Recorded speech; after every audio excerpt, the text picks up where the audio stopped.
Welcome to Design Domination, where you'll learn to become a better, more business-savvy designer so you can dominate your competition.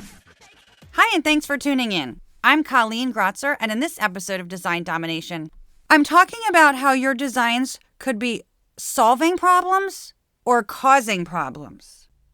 Stick around to learn how your designs may not be user-friendly or may even be unusable to some people. Graphic design is all about solving a particular problem and communicating and evoking a certain feeling. But those efforts fall short when you don't consider accessibility and how potentially 20% of your client's audience cannot read or access the information because of design or file setup issues. That just leaves a bad impression. Now, I didn't even know what accessibility was until my accessibility mentor, Bevy Chagnon of PubCom, contacted me about her InDesign and PDF accessibility class. That was back in 2016. I became very passionate about this issue because it's really crazy to think that for such a long time, so many people have not been able to access documents or websites because accessibility is overlooked. And that's really sad because design is all about communication. So that's a huge failure, a huge gap in the industry when we create content that so many people cannot access in full, in part, or at all. Accessibility is also the right thing to do. And anyone could suffer a temporary or permanent disability at any time. Do you remember the days of visiting websites that said the site was best viewed in Internet Explorer or only after installing Flash? Really? And how annoying! So wait, I have to go install another browser or install Flash just to be able to access this website. Next. That is horrendous for usability. And usability, my friend, is not just about websites. This is our chance as designers to step up and educate clients about this. And not only reach more people, but help clients get better results from our work. Whether that's branding, or designing a document, or a website, or an app. After all, that's what it's all about. Communication and results. And if someone cannot get the information, how effective is that design? Not everyone uses a mouse, or clicks, or swipes, or taps to go to the next page in an electronic document, or to go to a hyperlink, for example. Some might use the keyboard. Some might use an assistive device or software, which we call assistive technology. Some sighted users might use the keyboard to get around a document and to tab to interactive elements such as hyperlinks and form fields. They may use the keyboard instead of a mouse because they have decreased fine motor skills, which means they might find it hard to position the mouse on a precise point on the screen. But some people prefer the keyboard because of speed. I use the keyboard, including keyboard shortcuts, to navigate a document or a website quite a bit, and I don't have any physical issue with using a mouse. I find the keyboard much faster than having to use the mouse in many cases. Some people may use a trackball or even a sip and puff system, where they breathe into a device that sends signals to the computer. People with blindness and many with low vision, or who are legally blind, use a screen reader, which voices out the content to them. But that only works when the document is accessible. And these aren't small numbers. Low vision alone affects 2.2 billion people worldwide. And it could be the result of macular degeneration, cataract, diabetic retinopathy, or glaucoma, to name a few. Some users may have color blindness. They may have difficulty distinguishing between different colors, such as blue and green, or yellow and pink, or distinguishing brightness or shades of colors. People with a cognitive, learning, or a neurological disability might use a screen reader to help with comprehension. Some of those disabilities include autism, dyslexia, Down syndrome, multiple sclerosis, traumatic brain injury, and epilepsy. Okay, so now let's talk about what can happen when these individuals encounter an inaccessible document. The first is that they might find no content. Could you imagine buying a book, printed PDF or EPUB, and you open it only to find that it's blank inside? That is what some users experience when designers use design software that doesn't allow for a tagged PDF to be exported. Or they just don't export to a tagged PDF. A tagged PDF means that assistive technology can read it because there's a structure there. When you export to a PDF that doesn't include tags, that content is not accessible. That means it's not readable and not voiceable to someone using assistive technology such as a screen reader. Adobe InDesign and Quark Express allow you to create tagged PDFs, but sadly, as of right now, Affinity Publisher does not. And I do hope that will change, especially because many designers have switched to it. So you have to start with software that will allow you to have this essential underlying structure in place. Okay, now imagine you buy a book, again, print or electronic, right? And you go to read a page that has some body text, then a table, and a table footnote below the table. Sighted readers see these elements in that order, and therefore read it in that order. Meanwhile, someone using a screen reader hears things out of order. Maybe they hear the table footnote first, then the body text, and then the table. It's utter chaos. Not only that, but the table rows read out of order, and they cannot tell what the information in the table cells refers to because the table is not set up properly. Let's say you've got 3 columns on a page. Sighted readers would read them left to right. But in an inaccessible file, maybe column 2 gets read first, then column 1, then column 3. Again, the content is not understandable. The placement of elements on a page helps sighted readers understand the reading order. But that's just not how it works for everyone. That is just the design, just the layout. That has nothing to do with the underlying structure of the document. Incorrect tab order can be another issue. Let's say you have a PDF with form fields for someone to fill out.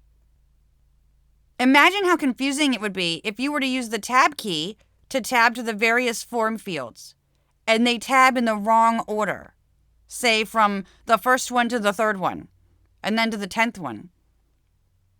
Someone using assistive technology will be even more confused. Okay, so on to my next point, which is interrupted reading order. You know how a printed book usually has a running header or footer, which is the book's title, and it could also be a chapter name and then the page number at the top and bottom of every page. Well, what if you were to read those as if they were part of the body text? Like read them as you read page by page. That sounds ridiculous, doesn't it? Of course it is. We wouldn't do that. Those are there just to guide us or let us know where we are in the book. But when designers don't properly set up their layout files for accessibility, this is what someone who uses a screen reader or other type of assistive technology may encounter when they're reading that PDF that was exported from the page layout software. In other words, they might hear the name of the book or chapter and the page number after a paragraph ends, or hey, even in the middle of a sentence. Let's say towards the bottom of a page, just above the centered page number, is the start of a new paragraph. The quick brown fox. And at the top of the next page, the sentence continues saying, jumped over the lazy dog. If the document hasn't been set up properly for accessibility, someone using a screen reader will hear, the quick brown fox 5 jumped over the lazy dog. The page number, 5, interrupted the sentence.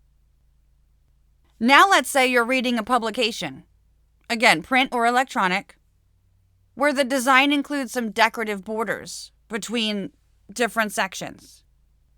When you read from section to section, you don't stop and say to yourself, oh, a decorative divider appears here, and then continue on to the next section.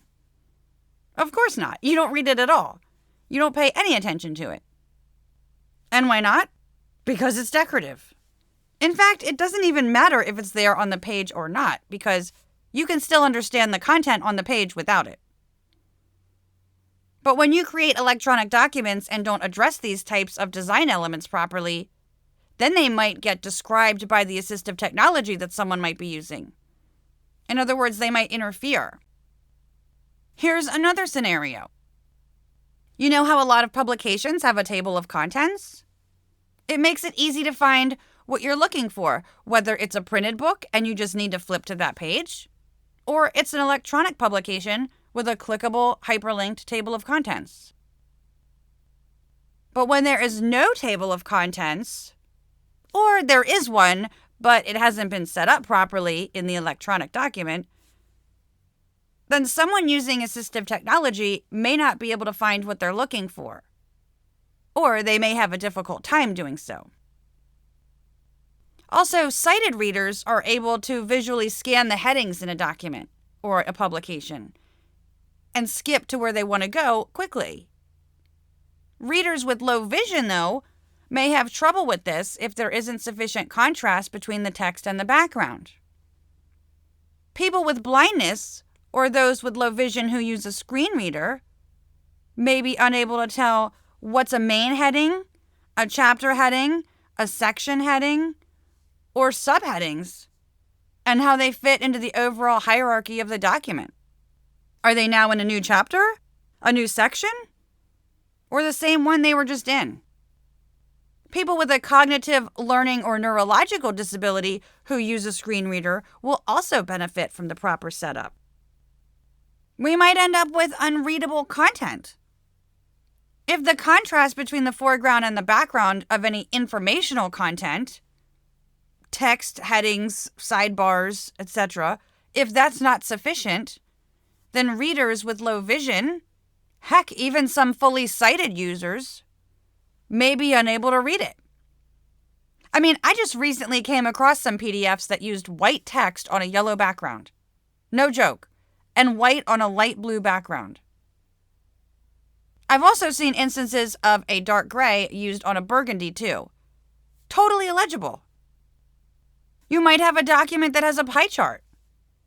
Maybe the legend of a pie chart isn't able to be understood to someone with color blindness because they can't distinguish the colors from one another. Maybe you have a line graph. What each line represents may be hard or impossible to understand by readers with low vision or those with color blindness. If the document has an infographic, maybe some of the icons in it are hard to discern from the background. Or maybe there's an infographic that has alt text added to it. But does it actually convey all the information that a sighted user would get from being able to read it? And don't think the Acrobat Accessibility Checker is going to find all accessibility issues. It won't. It can only detect about 30% of them. And it can give false positives and negatives. Plus, there are still manual checks and some modifications to be done in the PDF. And if you ever have to fix something in InDesign, you have to re-export and redo all the work in the PDF all over again. Now let's look at this from the client side of things. Some of the work that I do includes making InDesign files for other designers and creative firms accessible. What I get quite often from them are fully designed, client-approved InDesign files. And we often have to change the design or modify the color palette to make them and the exported PDF accessible. This means the client is revisiting the design process. That costs them time and money, because accessibility isn't something to be done at the end of the design process. Accessibility starts with the design and the layout. I hope this has helped you understand more how your designs and your files can be made more user-friendly and accessible to all. For your clients, an accessible design and document structure will enable all users to access the content regardless of type of disability or if they have no disability at all. And that can lead to increased sales or donations, and more people helped by the services that they provide, and a better reputation. For you, accessibility can be a game changer. It has been for me anyway. More visibility in a sea of designers, more memorability, more respect, more value, and getting better results for clients. It's also more rewarding. To learn more about InDesign and PDF accessibility, register for the CreativePro InDesign and Accessibility Summit, which is happening on November 19th and 20th.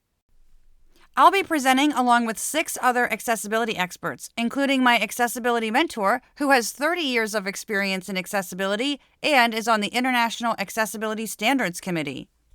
You can get $100 off the registration fee with code CPNCG, and that's CPN like Creative Pro Network and CG like Colleen Grotzer. Also, check out my Accessible Branding and Design course, where I teach you how to apply accessibility with color to your branding and design work. With this expertise, you'll set yourself apart from every other logo designer and graphic designer. You can get early bird pricing on that now, before the course is released, which I expect to be in November 2020, so later this month.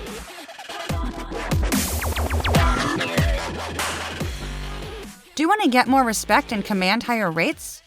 I can help you go from order taker to expert through mentoring, my free guides, and premium resources such as my brand style guide builder, brand identity builder, and my website accessibility course. You can find out more at creative-boost.com. You can also join me and other creatives in the Design Domination Facebook group.